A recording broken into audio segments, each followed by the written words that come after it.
Hey, what's up mga katropa? Welcome back dito sa ating channel. Ayan mga katropa, meron na naman akong gustong ibahagi sa inyo tungkol dito sa mot-mot natin.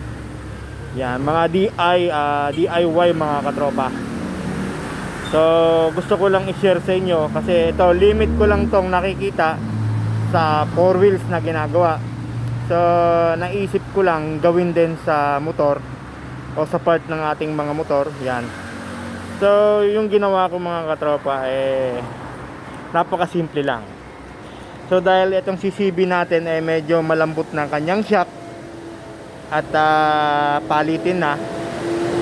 So dahil sa nag-iipon pa tayong budget para sa kanya, para pambili ng bagong shock, sa ngayon gumawa muna ako ng paraan para medyo mapatigas natin siya ng konti. Ayan, so gusto ko lang ibahagi sa inyo mga katropa.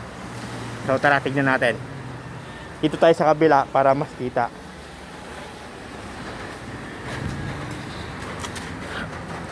Ayan mga katrops.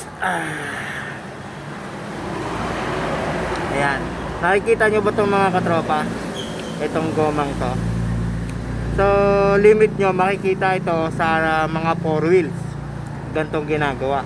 So naisip ko rin gawin to sa motor. Tapos naghanap ako ng goma na matigas. So nakabili ako yung rubber damper ng mga Wave. Ganon mga katropa. Tinat ko siya na sakto dito sa mga awang ng spring. Dito. Yung pagkat nyo mga katropa, wag masyadong maliit. Kailangan medyo humigpit siya dito para hindi malaglag. So saka ginawan ko siya ng parang dito mga katropa, yung parang kanal na pwedeng iipit siya dito sa ano ng mga spring para hindi kumalas. So far mga katropa, okay siya. Pwedeng pansamantala at pwedeng pansamantagal. Ayun lang mga katropa, dahil nga wala pa tayong budget, ginawang ko muna ng paraan. So, nilagyan ko muna ng ganto. Sa mga 4 wheels mga katropa, ganto ang ginagawa So kaya ganon yun. So sa ngayon okay naman siya, kahit pa paano matigas na. At hindi na siya ganun ka malambot. Kasi sabi nila mga katropa, pagka malambot daw yung shock mo, mabilis daw makaubos ng gulong. So yun. Kaya kasi pagka may ganto, yung laro ng spring hindi masyadong mahaba yung kanyang laro kasi napipigilan na itong mga gomang tong nakalagay dito.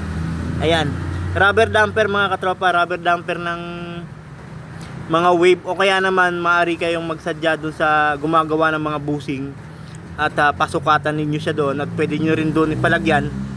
Ayan, so napaka ideal at napaka murang mga katropa paraan yun So okay na to, tignan natin yung laro mga katropa. Yan natin. Ayun mga katropa medyo matigas na siya, hindi kagaya nung wala pa siyang goma doon na nakasingit sa mga spring niya. Yan, ayun mga katropa, kinat ko lang siya ng sakong sakto. Tapos gaya ng sabi ko,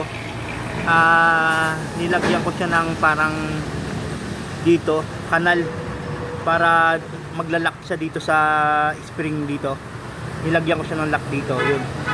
So imagine nyo na lang yung sa mga naka 4 wheels, yung gusto nilang patigasin yung mga spring nila, ganito rin ang nilalagay. Pero sa mga 4 wheels meron talagang nabibili. So dito sa motor nag-isip lang ako ng idea kung paano yun. So ayun, okay naman mga katropa.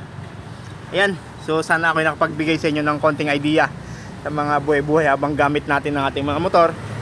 Ayan, so mga katrops, kung bago ka lang sa channel ko, sana huwag nyo kong kalimutan na suportahan at subaybayan dito sa mga konting natin, pexing video na maaari nyong kapulutan ng idea yun, o kaalaman. Yan mga katrops, so click nyo na rin yung notification bell para lagi kayong updated sa mga bago nating kwentuhan.